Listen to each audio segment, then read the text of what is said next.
Cameron. Good evening, Congressman. How are you doing today? Happy New Year.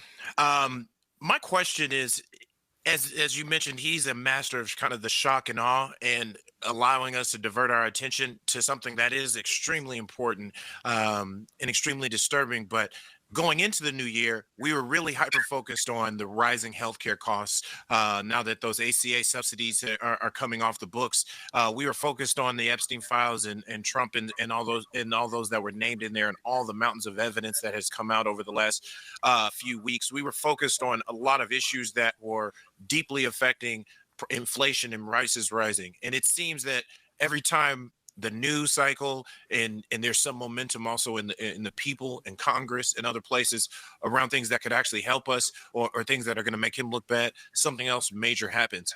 Can you talk to me about how you, your colleagues, colleagues in the House, colleagues in Congress, the Congressional Black Caucus, people are still trying to ensure we don't lose sight of the fact that people's healthcare costs are rising, and now we're going in 2026, and all these other issues and prices are affecting people right here at home, because it feels like now this is going to suck up all the energy on the news, suck up all the energy online, and also, and rightfully so in some ways, but it's going to suck up a lot of your focus on Congress, but then we lose sight of something that's hitting our pocketbooks every day.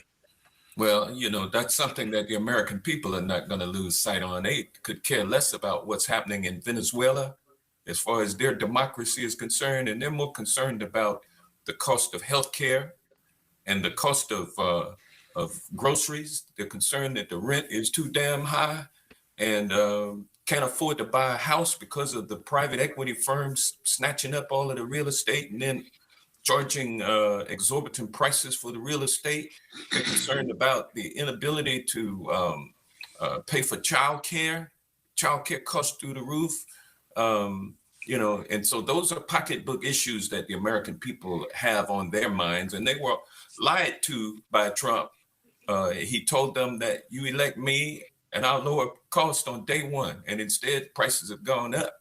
And so the American people also understand that he promised them that if he was elected, he would release the Epstein files, and they see that he's doing everything he can to renege on that promise. So the conclusion that many Americans are coming to is the fact that Trump lied, and we can't trust him. We can see where he's making billions of dollars and we're losing money. Money is flowing from the pockets of the middle class and those aspiring for it and going into the pockets of Trump and his billionaire buddies. That's what people see.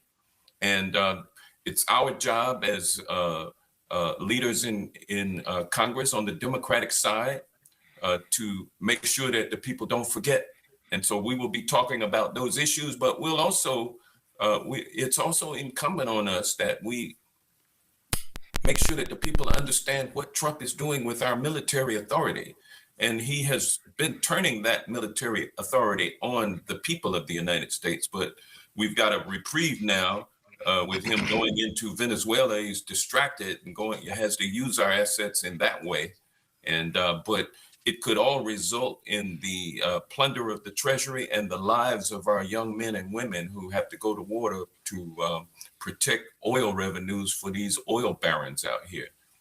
So we've got to keep fighting on all of these fronts. One thing that Trump likes to do is throw everything at you to make you, to subdue you, to cause you to lose hope that there's anything that you can do. And the way to combat that is to challenge every single thing that Trump does that's wrong, and don't let him get away with it. Hold him to account for it.